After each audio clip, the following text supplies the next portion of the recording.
이스라엘 역사 찍기. 오늘은 이스라엘의 자연 가운데에서 기후에 대해서 같이 생각해 보면서 이 기후가 이스라엘 역사에 어떤 영향을 끼쳤는가 하는 것을 같이 살펴보도록 하겠습니다. 우리가 이미 알다시피 이스라엘은 남북으로 한 500km 길게 형성되어져 있는 그런 나라이고, 그러다 보니까 이스라엘은 다양한 어떤 그 기후적 특성을 가지고 있습니다. 일반적으로는 우리가 이스라엘의 기후를 지중해성 기후다 이렇게 부르고, 그리고 건기와 우기로 나누어서 건기는 5월에서 대략 한 10월까지 6개월 정도이고, 이 건기에는 강우량이 전혀 없고 낮에는 고온 건조하고, 그래서 한 32도에서 한 38도 정도 되고, 밤에는 추워 일교차의 폭이 매우 큰 그런 기후적 특성을 가지고 있습니다. 반면에 그 우기는 주로 10월부터 다음에 5월까지 한 6개월여간 또 되어지는 거고, 우기는 그 1년 그 강우량의 80% 이상의 비가 내리고 주로 1월, 2월에 집중적으로 비가 쏟아집니다. 이 비가 내릴 때에는 특별히 우리가 잘 알다시피 이 지중해 연안으로부터 강한 바람이 이렇게 불어오기 때문에 비가 온다라고 하는 것은 아마 많은 강한 바람을 동반하기 때문에 활동에 많은 지장을 초래한다라고 하는 것, 이렇게 우리가 볼 수 있고, 이 강우량의 분포는 지도에 보시는 것처럼 북쪽으로 갈수록 점점 강우량이 많아집니다. 그래서 남쪽은 200m 선부터, 그다음에 북쪽으로 올라가서 갈멜산 지역은 한 800m까지, 800mm까지, 그리고 헬몬산은 한 900mm까지 비가 내린. 그래서 북쪽으로 올라갈수록 그 강우량이 많고, 그 바다를 건너온 수분을 많이 포함하고 있는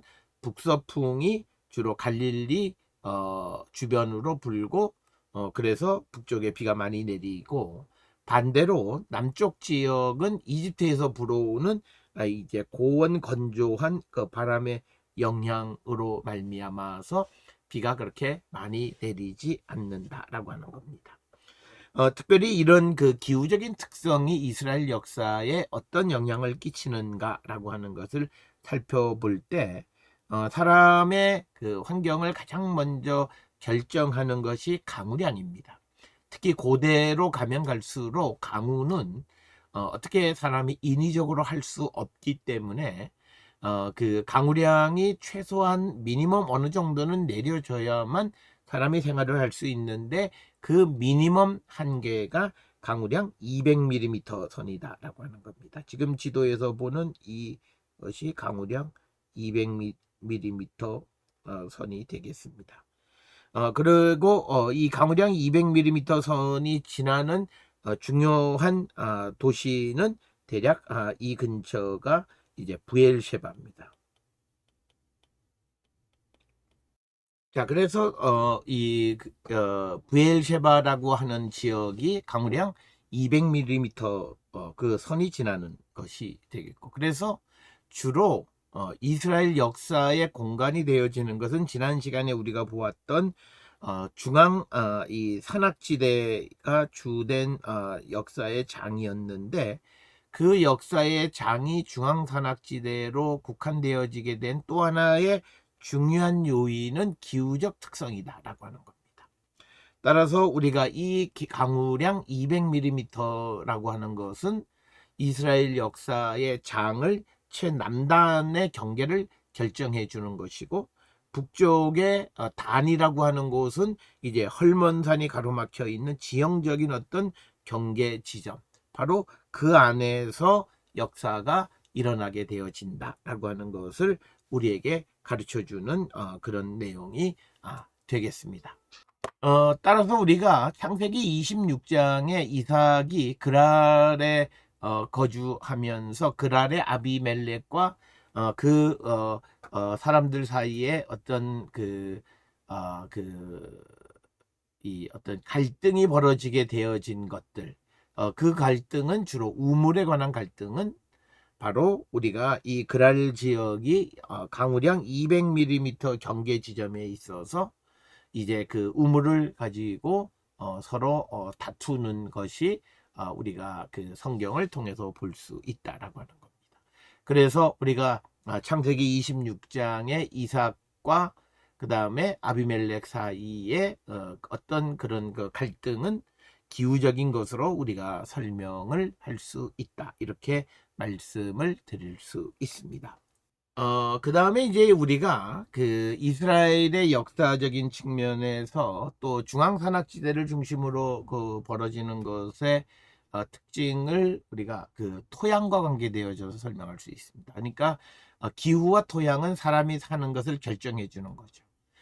우리가 잘 알다시피 이스라엘은 토양이 석회석, 석회암, 현무암, 누비아 사막 이렇게 세 종류로 기록이 구성이 되어져 있고, 그리고 그것의 토양에 맞는 농사가 발전하게 되어졌다라고 하는 거죠.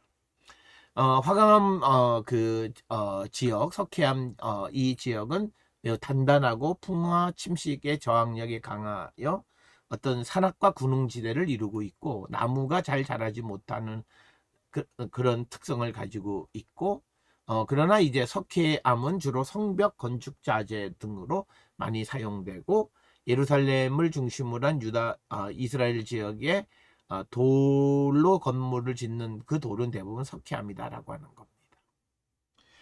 그 다음에 이제 현무암은 요단강 동편 지역, 바산고원, 갈릴리, 호수 근처에서 볼 수 있는데, 현무암이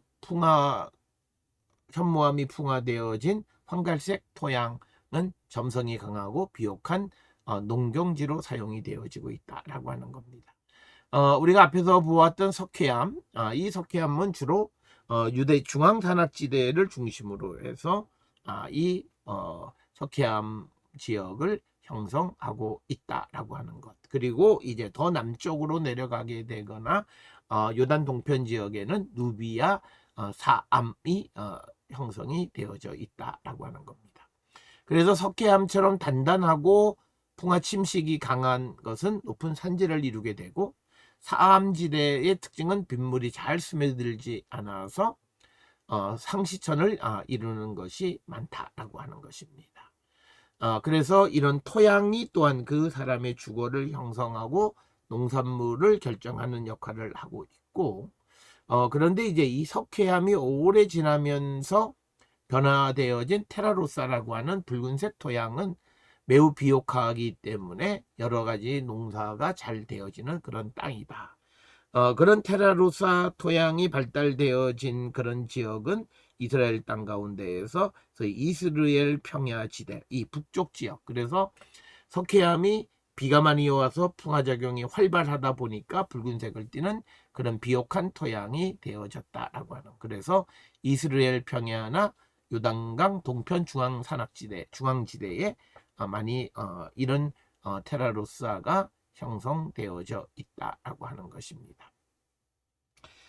그래서 이스라엘의 역사라고 하는 것은 주로 이스라엘 땅에서 중앙에 위치하고 있고, 그런 중앙에서 역사가 발전해진 이유는 여러 가지 자연적인, 기후적인, 토양적인 그런 요인들이 있다라고 하는 것을 여러분들이 기억하셔야 되겠고, 그래서 우리가 보이지 않게 역사의 어떤 방향, 흐름, 문명, 문화 이런 것들을 결정하는 것은 바로 자연 혹은 토양, 기후 이런 것들이었다.